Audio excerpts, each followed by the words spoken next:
Hello नमस्कार दोस्तों, आप सभी का स्वागत है लक्ष्य क्लासेज के डिजिटल प्लेटफॉर्म पे। आज के इस सेशन में अपन डिस्कस करने वाले हैं 12th एग्रीकल्चर बायोलॉजी के 2019 से लेके 2024 के जो चैप्टर वाइज सॉल्यूशन किए जा रहे हैं PYQs के, उनके ऊपर डिस्कस करेंगे आज। और आज के इस वीडियो में अपन बात करेंगे चैप्टर नंबर 3 जो कि है एंटोमोलॉजी यानी कीट विज्ञान से, जिसमें अपन फसलों के और भंडारण के प्रमुख कीटों के बारे में पढ़ते हैं। तो इस चैप्टर के अंतर्गत अपन 10 कीटों के बारे में पढ़ते हैं और यहाँ से 3 जो चैप्टर है यहाँ से बोर्ड में एक प्रमुख कीट आता है और कुछ जो है छोटे क्वेश्चन आते हैं। तो चलिए अपन जल्द शुरू करते हैं इस सेशन को, जिसमें अब मैंने लिए हैं 2019 से लेके और 2024 के, और वो भी है आपके पास में सॉल्यूशन के साइट। तो सबसे पहले बात करते हैं 2019 में कौन कौन से क्वेश्चंस आए हुए हैं। जैसे कि आप देख पा रहे होंगे, पहला क्वेश्चन आया हुआ 1 नंबर का है, वह है चने के फली छेदक का वैज्ञानिक नाम लिखिए। यानी कि इस चैप्टर से मैं बताना चाह रहा हूँ ये कि इस चैप्टर में जो कीट है उनका एक चार्ट बना के, यानी कि वैज्ञानिक नाम, गण का नाम और कुल का नाम और हानिकारक अवस्थाएं प्रमुख रूप से अपने को याद रखनी है, जिससे कि अपने 3 से 4 नंबर तैयार हो सके। जैसे कि चने का फली छेदक जो कीट है उसका वैज्ञानिक नाम है इकोवर्पा आर्मीजेरा, और ये कीट क्या करता है, फलियों के अंदर घुस के और जो दाने वाला भाग है उसको खा के उनको खोखला कर देता है। अनार की तितली पौधे के किस भाग पर अपने अंडे देती है? तो अनार की जो तितली है अंडा आकार के अंडे देती है, और ये जो अपने अंडे हैं वो एक एक करके और फूलों के कैलिक्स एवं छोटे फलों पर देती है। कैलिक्स का मतलब फूलों का जो बाह्य दल होता है, उस बाह्य दल के ऊपर या फिर जो छोटे फल है वहां पर ये अंडे देती है। और ये कैलिक्स जो फूल की संरचना है ये हरे रंग की संरचना होती है। नेक्स्ट क्वेश्चन है, दीमक नियंत्रण के लिए सस्य प्रबंधन के कोई 2 उपयुक्त उपाय बताइए। यहाँ केवल क्या पूछ रहा है, सस्य प्रबंधन के उपाय पूछ रहा है। तो केवल सस्य प्रबंधन के ही उपाय बताने यहाँ पर। तो टर्मेटेरिया का मतलब जिस समूह के अंदर यानी जिस आवास में ये दीमक रहता है, यानी जिस घर के अंदर ये दीमक रहता है उसको कह रहे हैं टर्मेटेरिया। तो टर्मेटेरिया की खुदाई करके रानी दीमक और अन्य जो प्रजातियां हैं उनको नष्ट कर सकते हैं, जिससे कि यानी कि नए जो दीमक है वो उत्पन्न नहीं हो सके। खेतों में हरी खाद, विशेष ध्यान रखना है दीमक के लिए, हरी खाद एवं कच्ची गोबर की खाद कभी भी नहीं डालनी चाहिए, क्योंकि ये दीमक को आकर्षित करते हैं। दीमक का जो सर्वप्रिय भोजन है वो माना जाता है सेलुलोज, और हरी खाद हो या कच्ची गोबर की खाद हो, इनमें पाया जाता है सेलुलोज।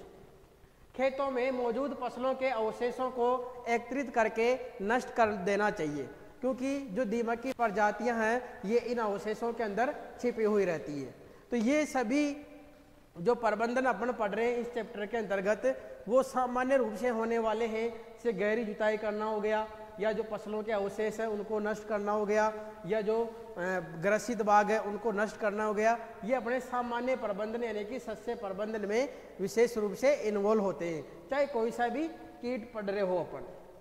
नेक्स्ट क्वेश्चन है, सफेद लट का वैज्ञानिक नाम, जीवन चक्र, क्षति एवं प्रबंधन को समझाइए। यानी कि ये इस चैप्टर से एक बड़ा क्वेश्चन अपने को मिलने वाला है बोर्ड एग्जाम में, और अथवा में क्वेश्चन आएगा, यानी कि 10 में से 2 कीट अपने इस टॉपिक में होने वाले हैं। तो वैज्ञानिक नाम बताना है, जीवन चक्र के बारे में बताना, क्षति के बारे में बताना, प्रबंधन के बारे में बताना है। तो ये टोटल क्वेश्चन है 4 नंबर का। तो सफेद लटका, जिसको व्हाइट आंट भी कहा जाता है, सफेद लटको व्हाइट आंट यानी सफेद चींटियां भी कहा जाता है, इसका वैज्ञानिक नाम है होलोट्रिकिया कॉन्चनगुनिया। जीवन चक्र में इसके 4 अवस्थाएं पाई जाती है। ये भी ध्यान रखना है, जब भी 4 अवस्थाएं पाई जाती है तो उसको कहा जाता है कंप्लीट मेटामॉर्फोसिस। Complete Metamorphosis.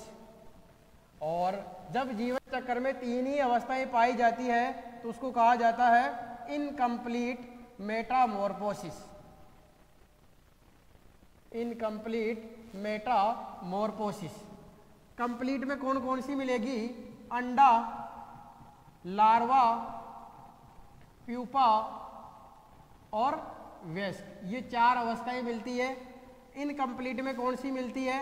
अंडा वेसी की वेसी है, लार्वा और प्यूपा संयुक्त होकर क्या बना देती है? निम्फ बना देती है अवस्था, और वयस्क ऐसा का ऐसा ही मिलता है। तो सफेद लट का जो जीवन चक्र है उसको अपने को 4 अवस्थाओं में डिवाइड करके बताना है, जिससे कि जो एग्जामिनर है उसको भी अच्छा लगे। तो सबसे पहले जो मादा भरंग होते हैं, यानी कि सफेद लट के जो वयस्क होते हैं उनको क्या बोलते हैं? भरंग कहते हैं। ये निकल के और नर भरंग को मैथुन के लिए अपनी ओर आकर्षित करते हैं। मादा भरंग मैथुन करने के 2 से 3 दिन के पश्चात अंडे अपने कहाँ दे रही है? मिट्टी में 10 से 15 सेंटीमीटर की गहराई में ये अपने अंडे देती है सफेद लट। एक मादा अपने जीवन काल में कितने अंडे देती है?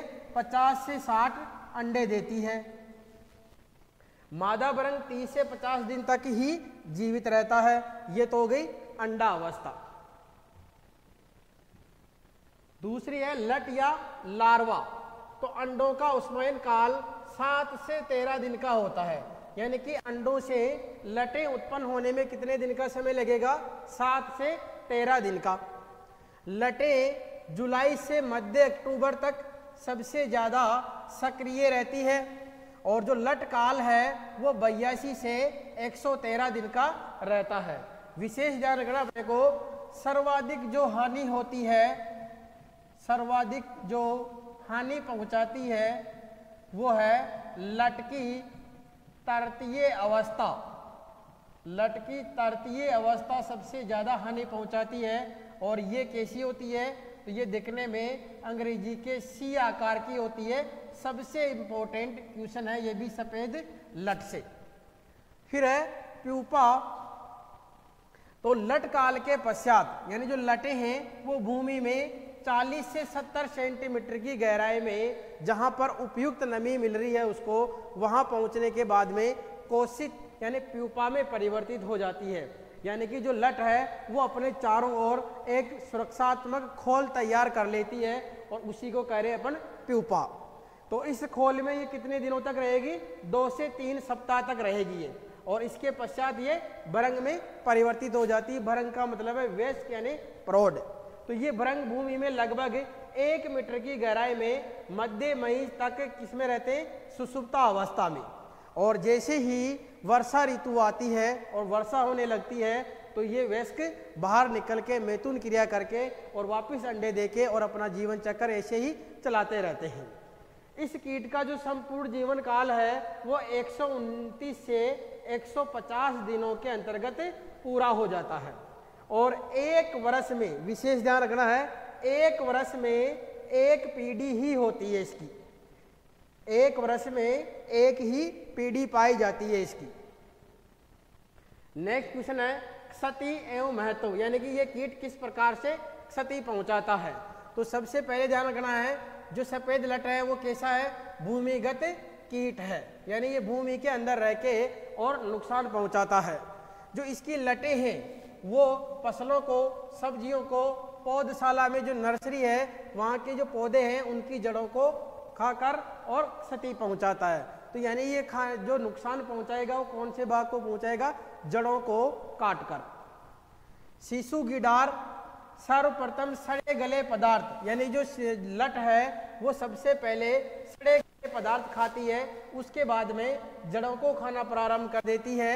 इस तरह से जड़ों को क्षति पहुंचाने से पौधे कैसे हो जाते? पीले पड़कर और सूखने लगते हैं। इस तरह के पौधों को यदि अपन खींचते हैं, हाथों से पकड़ के खींचते हैं, तो आसानी से उखड़ के आ जाते हैं, क्योंकि उनकी जड़ें क्या हो गई, डैमेज हो चुकी होती है।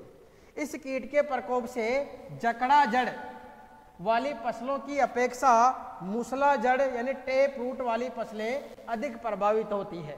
मूसला मूल यानी कौन सी फसलें होती है, द्विबीज पत्री, जो डाइकोट वाली फसलें होती है वो होती है मूसला मूल, और जकड़ा जल वाली होती है कौन सी, मोनोकोट। मोनोकोट जैसे ज्वार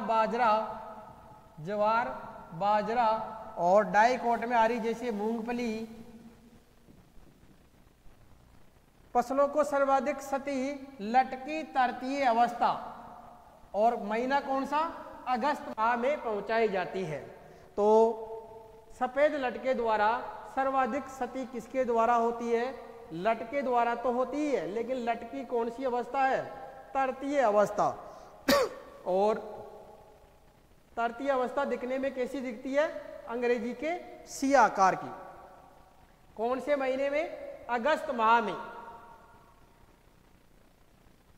लट की भांति भरंग भी बहुबक्सी होते हैं, यानी कि कौन कौन सी अवस्था नुकसान पहुंचा रही है, एक तो है लट और एक है भरंग, यानी इसके भरंग भी नुकसान पहुंचाते हैं। इसकी हानिकारक अवस्था कौन सी है, लट और भरंग दोनों ही अवस्थाएं नुकसान पहुंचाती है। बहुबक्सी का मतलब है एक से अधिक पौधों का बक्सण करना, उनको कह रहे हैं बहुबक्सी। फल वृक्षों में बेर इस सफेद लट का सर्वप्रिय पौधा है, यानी कि फल वृक्षों में यदि बात करें कि सबसे ज्यादा सर्वप्रिय पौधा कौन सा है, तो बेर का जो फल वृक्ष है उसको सबसे ज्यादा ये नुकसान पहुंचाता है, सफेद लट। ध्यान रखना, सफेद लट के लिए विशेष नोट कर लेना,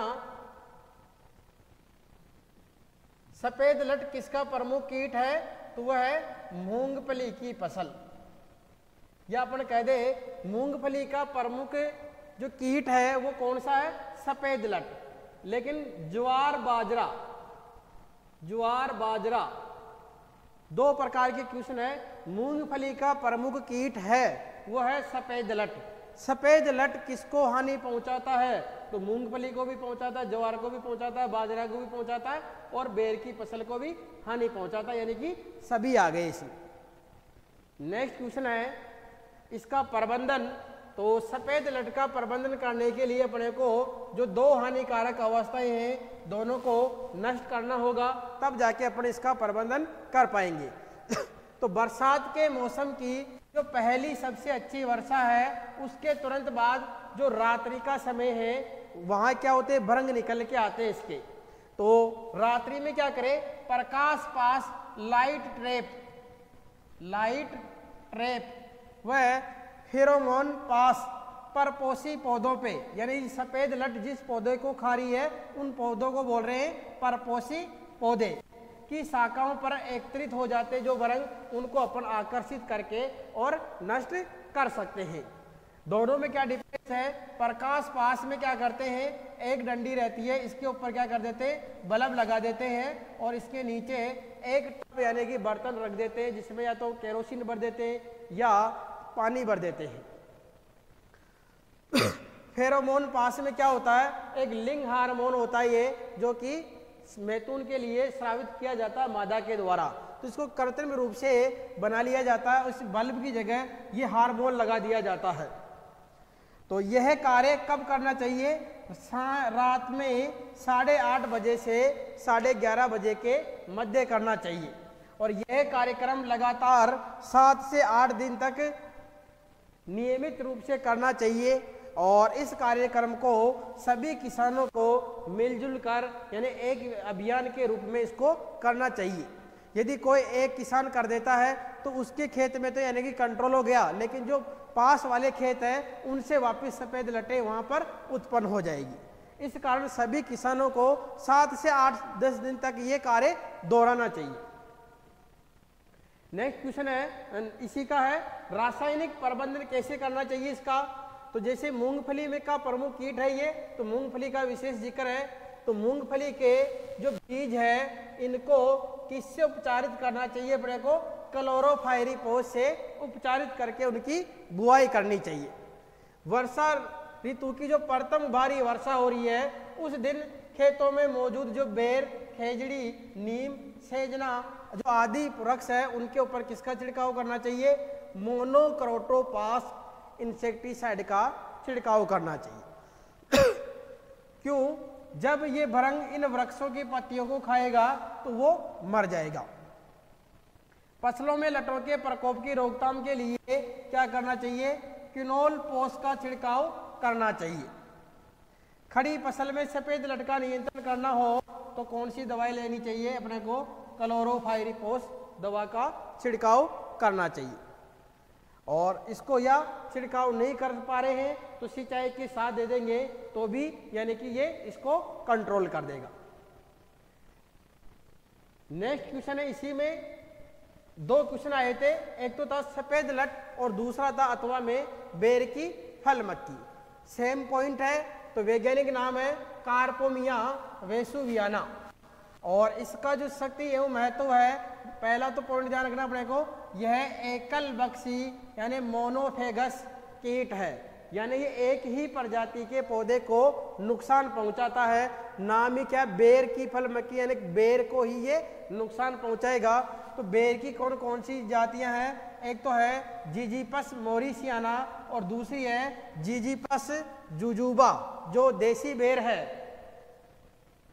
इन दोनों प्रजातियों को ये नुकसान पहुंचाता है और नुकसान केवल इसकी मेगट जो अवस्था है वो मेगट अवस्था ही इसकी नुकसान पहुंचाती है। मेगट यानी जो लट अवस्था है वही नुकसान पहुंचा रही है। लट को ही क्या बोला गया है? मेगट कहा गया यहाँ पर। इस कीट से प्रकोपित जो फल है वो के काने हो जाते हैं, जिसके कारण वो खाने लायक नहीं रहते हैं और ऐसे फल जो है वो पौधे से जल्दी गिर जाते हैं और उनकी गुणवत्ता भी खराब हो जाती है।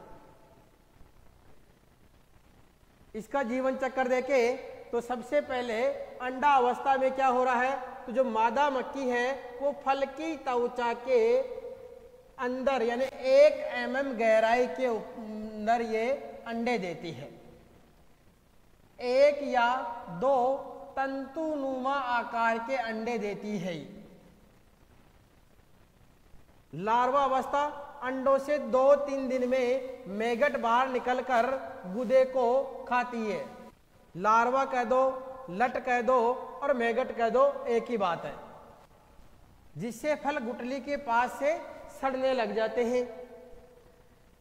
मेगट 7 से 10 दिनों में पूर्ण विकसित होकर त्वचा से बाहर निकल जाती है और भूमि में 6 से 15 सेंटीमीटर गहराई में जाके और उचित स्थान पर कोष में परिवर्तित यानी प्यूपा अवस्था में परिवर्तित हो जाती है। और ये प्यूपा अवस्था 14 से 30 दिनों की होती है।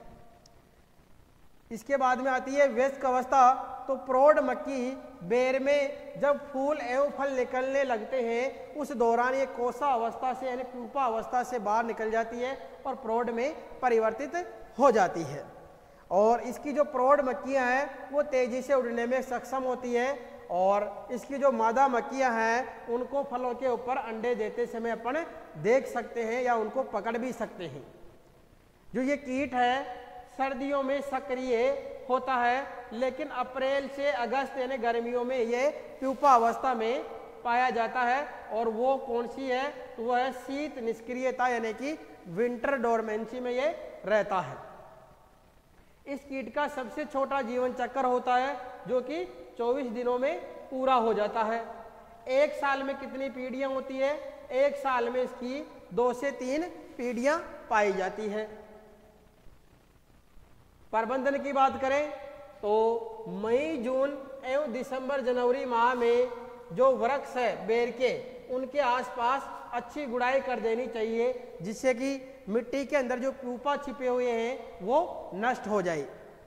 कीटों से जो क्षतिग्रस्त फल हो चुके हैं उनको डेली एकत्रित करके और 1 से 2 फीट की गहराई में उनको दबा देना चाहिए या फिर उनको पशुओं को खिला देना चाहिए।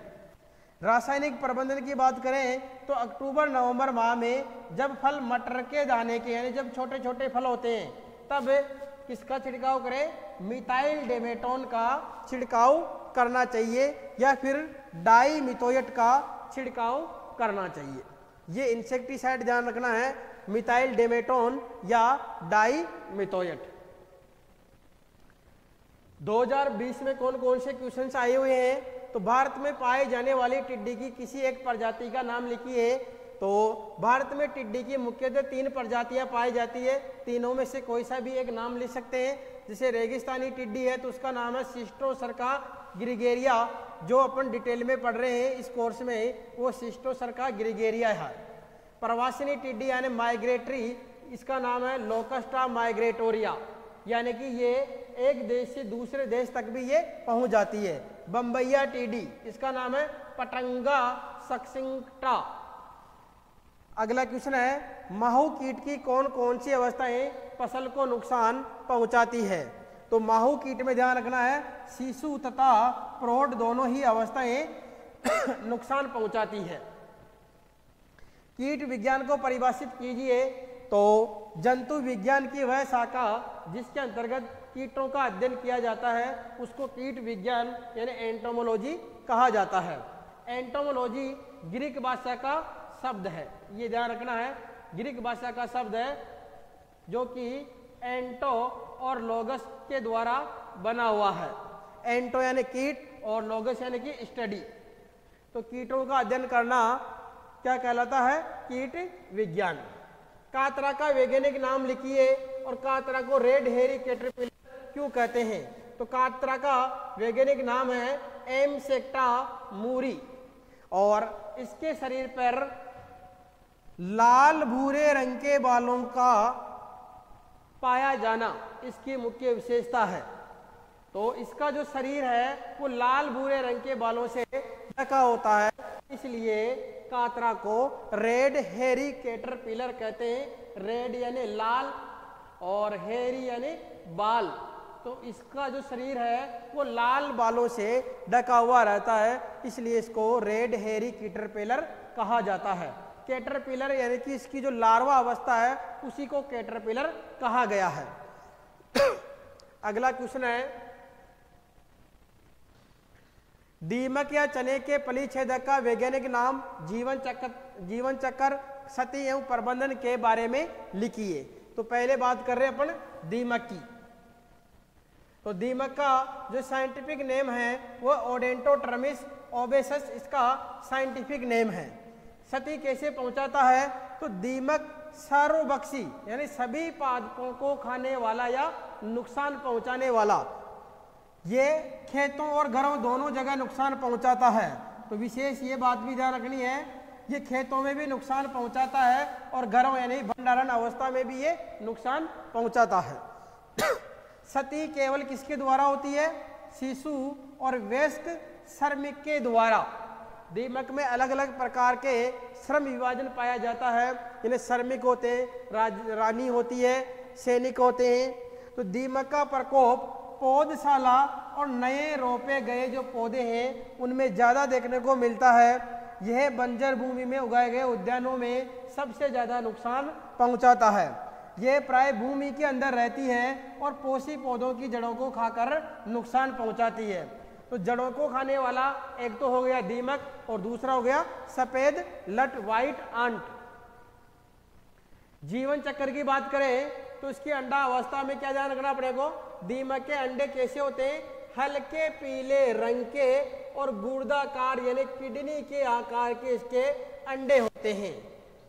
ग्रीष्म ऋतु में एक सप्ताह में इन अंडों से शिशु गिडार यानी लार्वा निकल आते हैं।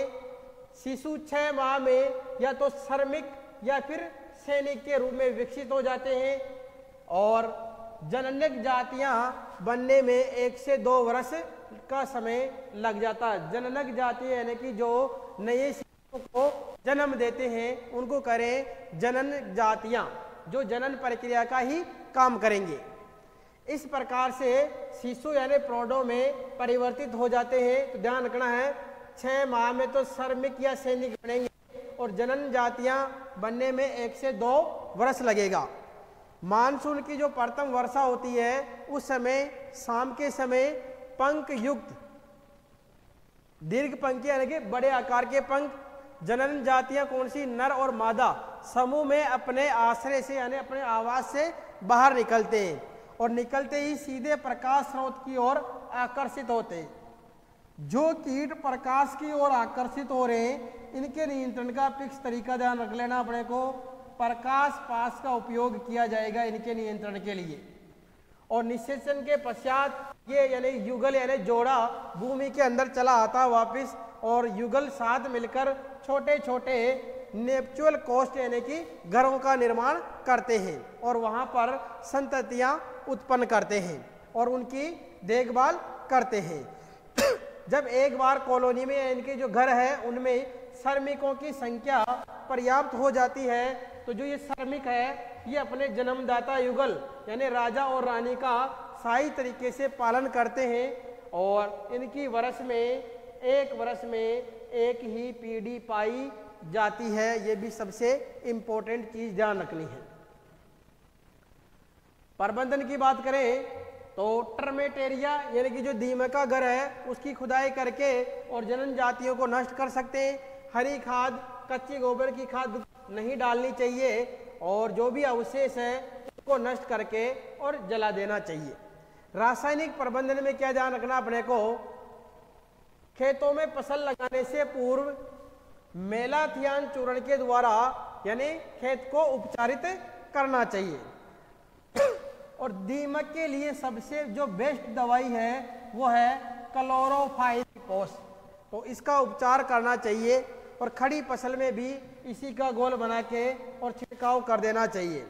पौधों की रोपाई से पूर्व गड्ढों में क्या डालना चाहिए? मेलाथियान डालना चाहिए जिससे कि दीमक का प्रकोप नहीं हो पाए। अगला क्वेश्चन है कीटों के शरीर पर कितनी जोड़ी टांगे पाई जाती है? तो कीटों के शरीर पे 3 जोड़ी संधित टांगे पाई जाती है। 3 जोड़ी को लिखा हुआ षटपाद यानी कि 6 टांगे पाई जाती है। तो कीट के जो शरीर है उसमें एक तो है सिर, एक है वक्ष और एक है उदर।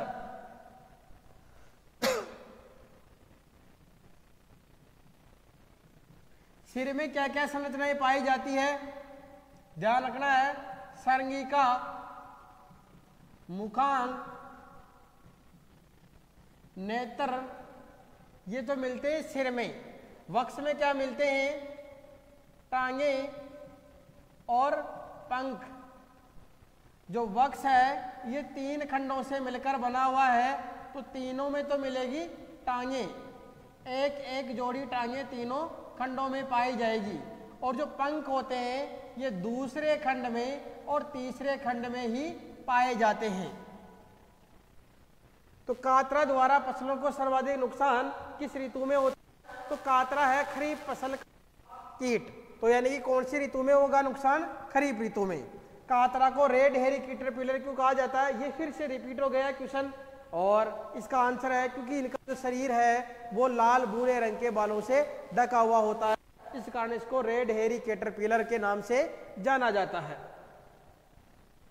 दीमक या खपरा भरंग, दीमक का अपने जिक्र कर लिया तो यहां बात करेंगे केवल खपरा भरंग की। तो खपरा भरंग का वैज्ञानिक नाम है ट्रोगोडर्मा ग्रेनेरियम। क्षति कैसे पहुंचाता है? तो ये गेहूं, जौ, बाजरा, ज्वार, मक्का, धान, चना, पोस्त, दालें, जितने भी सूखे फल है उन सभी को क्षति पहुंचाता है। क्षति केवल किसके द्वारा हो रही है? भरंग के द्वारा, यानी जो प्रौढ़ अवस्था है उसी के द्वारा क्षति होती है। सर्वाधिक क्षति कब होती है? जुलाई से अक्टूबर माह तक। जब मौसम कैसा होता है? गर्म और नम रहता है मौसम, उस दौरान सबसे ज्यादा क्षति होती है। जो इसकी गिडार होती है वो दानों में भ्रूण अथवा अन्य किसी कमजोर भाग को, इसमें विशेष ध्यान रखना अपने को, भ्रूण उस भाग को खाकर यानी कि उसके अंदर प्रवेश कर जाती है और उस पूरे भाग को खा जाती है। भ्रूण वाला पूरा भाग खा जाने से जो बीज में उगने की क्षमता है वो नष्ट हो जाती है और जो इसकी पौष्टिकता न्यूट्रिशन वैल्यू है वो घट जाती है। ये भी विशेष ध्यान रखना है कि जो अनाज लगभग ऊपरी 50 सेंटीमीटर सतह होती है इसी परत में ये सबसे ज़्यादा नुकसान पहुंचाता है। तो यहाँ से ऑब्जेक्टिव क्वेश्चन क्या क्या हो सकते हैं, खपरा भरंग के द्वारा कौन सी अवस्था नुकसान पहुंचाती है, तो भरंगक कब नुकसान पहुंचाता है ये, तो जुलाई से अक्टूबर में। कौन से हिस्से को खाता है ये, तो बीज के भ्रूण को। और कौन सा या कितनी नुकसान पहुंचाता है, तो भंडारण में जो ऊपरी 50 सेंटीमीटर परत होती है उसी में ये नुकसान पहुंचाता है। इसका सामान्य प्रबंधन पूछा गया है, तो गोदामों की अच्छी सफाई और वायु के आवागमन का पूरा ध्यान रखना चाहिए। गोदामों की जो दीवारें हैं, फर्श है, छत है, इनमें जो दरारें हैं उन सभी दरारों को सीमेंट के द्वारा पैक कर देना चाहिए, जिससे कि इसमें खपरा भरंग की जो अवस्थाएं हैं वो नहीं छिपी रह सके।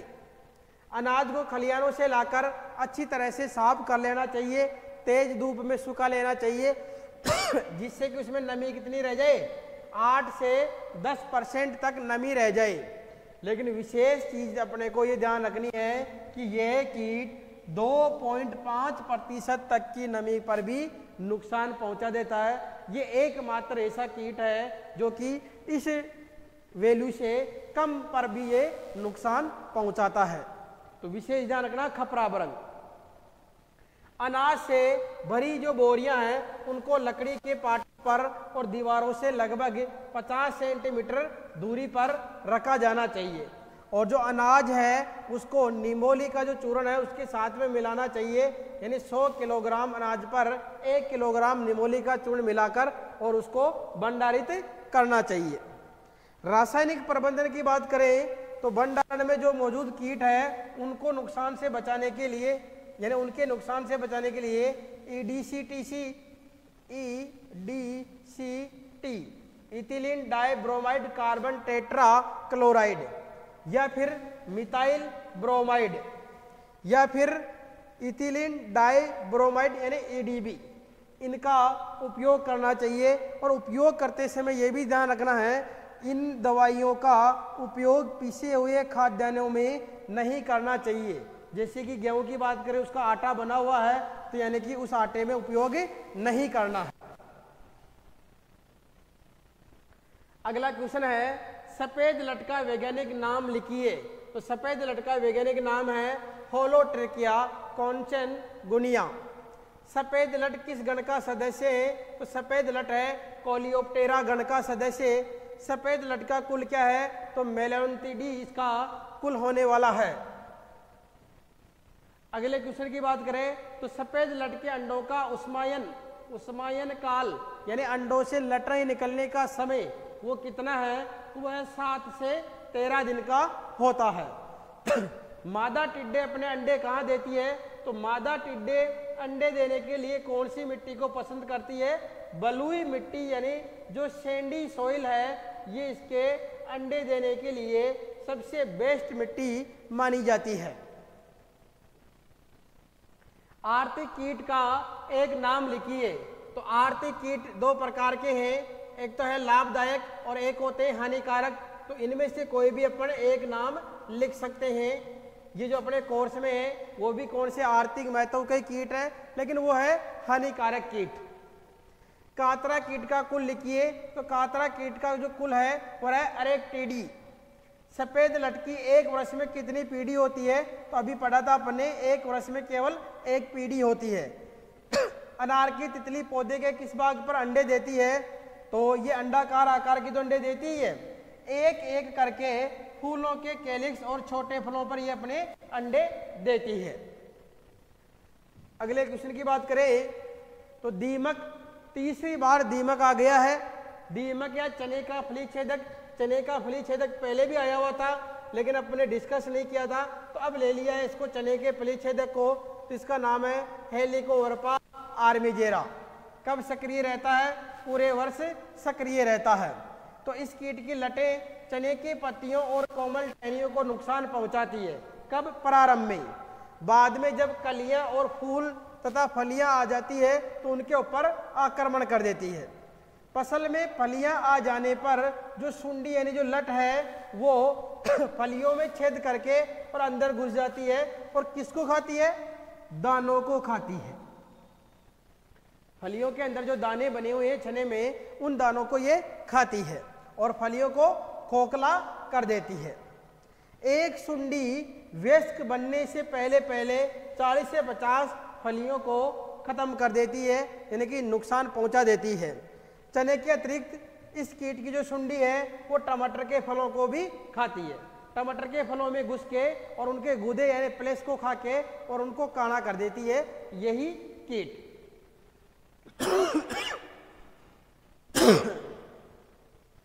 जीवन चक्र की बात करें तो नवंबर माह में जो मादा शलभ है वो मैथुन क्रिया करके और अपने अंडे कहाँ दे रहा है, पौधे की कोमल एवं शीर्ष टहनियों, पत्तियों, कलियों पर, फूलों पर अलग अलग यानी समूह में नहीं दे रहा, ये अलग अलग अंडे देता है। एक मादा अपने जीवन काल में 500 से 1000 अंडे देती है।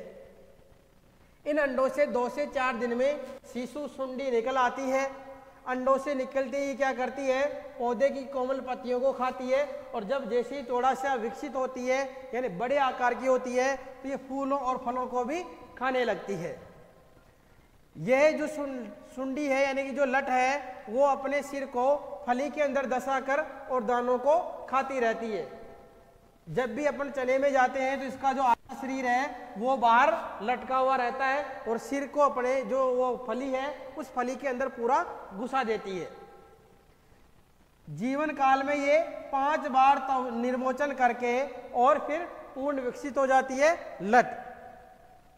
ये कर्मी कोष यानी प्यूपा अवस्था में बदलने से पहले फलियों से बाहर निकलकर भूमि में 8 से 12 सेंटीमीटर की गहराई पर जाके और मिट्टी का खोल अपने चारों तरफ बनाकर और क्या बना जाती है, प्यूपा अवस्था में कन्वर्ट हो जाती है।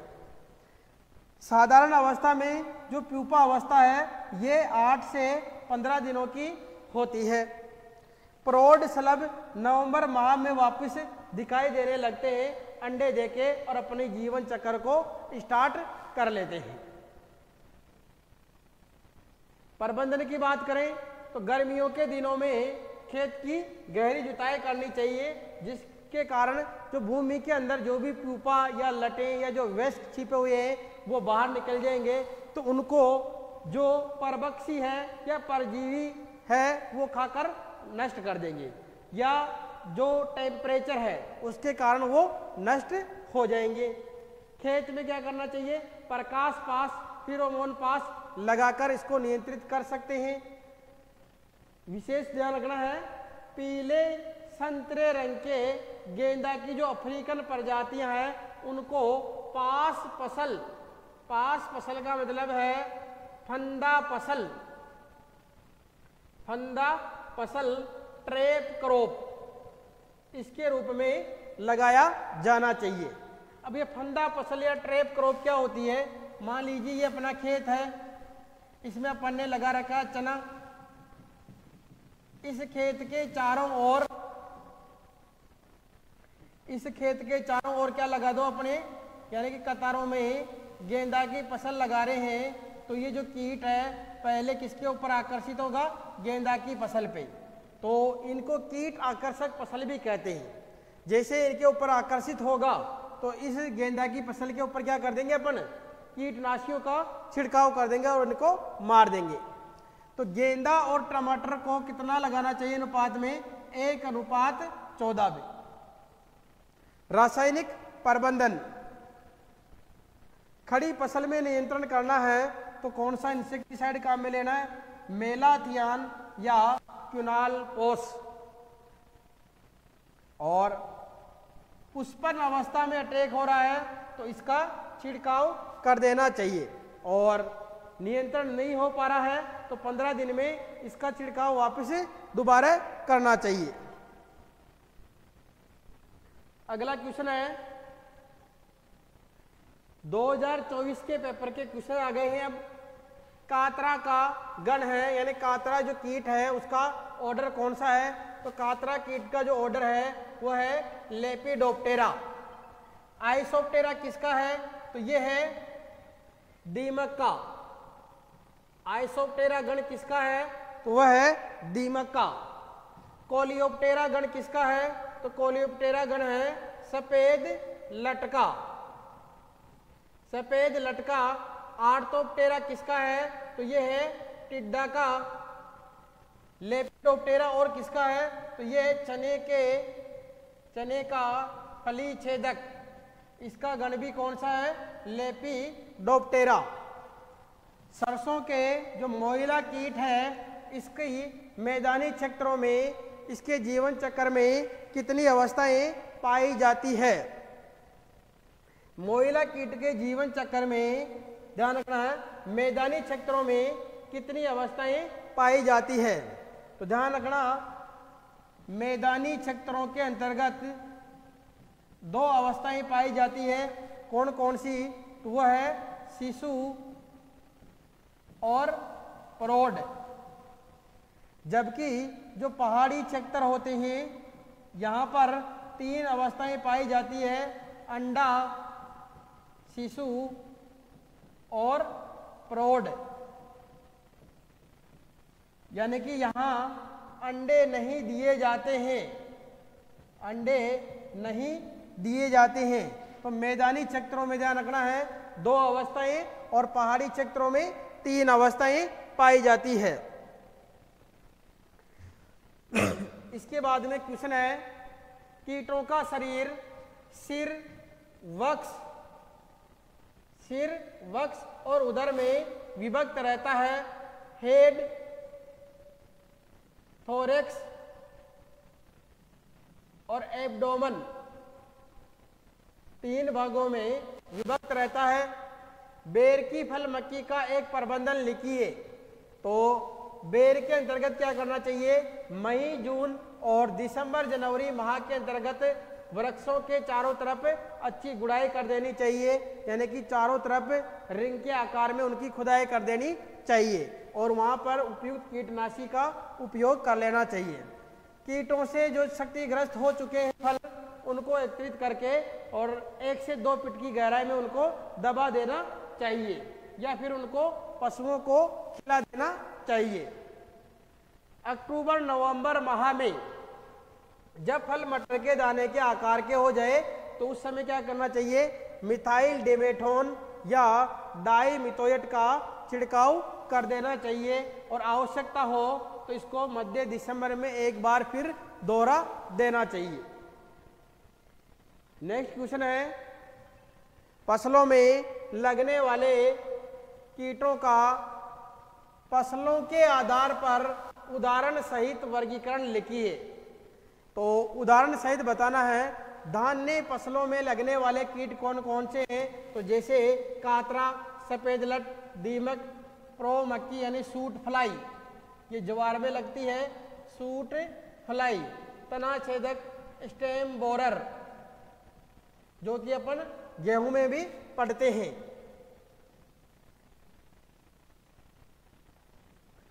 फिर है दलहन, यानी जो दाल वाली फसलें हैं उनमें लगने वाला, तो अपने कोर्स का कीट है चने का फली छेदक। कटवा लट यानी कटवर्म, ये पत्तियों को, यानी जो पत्तियों को क्या, जो पौधे होते छोटी अवस्था में, यानी भूमि की सतह से ये काट देते हैं। पर्ण सुरंगक लीप माइनर, ये पत्तियों में सुरंग बना देते हैं, लीप माइनर। ऐसे तिलहनी फसलों में लगने वाले कीट कौन सा है? सरसों का मोइला, ये अपने कोर्स में है। तिल का संपुट भेदक यानी कि बोल वर्म या कैप्सूल बोरर, मूंगफली का पर्ण सुरंगक। सब्जियों में लगने वाला कौन सा है? मटर का पर्ण सुरंगक, हीरक पृष्ठ शलभ, पिस्सू बरंग, सफेद मक्खी और बैंगन का तना एवं फल छेदक कीट। फलों में आम का फुदका, ये अपने कोर्स में भी है एग्रीकल्चर के अंतर्गत। छाल खाने वाला यानी छाल बक्सक, छाल बक्सक। नींबू की तितली, ये भी अपने कोर्स में, इसी चैप्टर में नींबू की तितली, सॉरी अनार की तितली अपने कोर्स में, और नींबू की तितली भी प्रसिद्ध है। भंडारण अवस्था में लगने वाले कौन से हैं? खपरा बरंग है, दालों का गुण है, चावल की गुण है और लाल सुरसाली, ये कीट भंडारण अवस्था में यानी स्टोर ग्रेन पेस्ट माने जाते हैं। ये खपरा बरंग का वैज्ञानिक नाम जीवन चक्र क्षति प्रबंधन, ये अपन ने डिस्कस कर लिया है। तो ये चैप्टर नंबर 3 में 2019 से लेके 2024 तक के ये क्वेश्चन इन्वॉल्व है और इन सभी का आंसर के साथ यहाँ सॉल्यूशन करवा दिया गया है। यहाँ आपके कोई भी डाउट आ रहा हो या किस तरीके से लिखना है, आपको पूरा पैटर्न यहाँ तैयार करके आपको बता दिया गया है। तो इस क्लास को अपने दोस्तों के साथ शेयर कीजिए, जिससे कि आने वाला जो बोर्ड का एग्ज़ाम है वो उसमें अच्छे मार्क्स ला सके। यहाँ बोर्ड के पैटर्न के अनुसार आपको क्या लिखना है, क्या नहीं लिखना है, ये बता दिया गया है। तो इसकी पीडीएफ आपको प्राप्त करनी है तो आपको लक्ष्य क्लासेज का टेलीग्राम चैनल या व्हाट्सएप चैनल आपको ज्वाइन करना होगा। तो आपको वीडियो के लिंक में मिलेगा, उस लिंक को खोलिए और चैनल को ज्वाइन कीजिए और सभी चैप्टरों के पीडीएफ या प्री बोर्ड या टेस्ट पेपर आप प्राप्त कर सकते हो।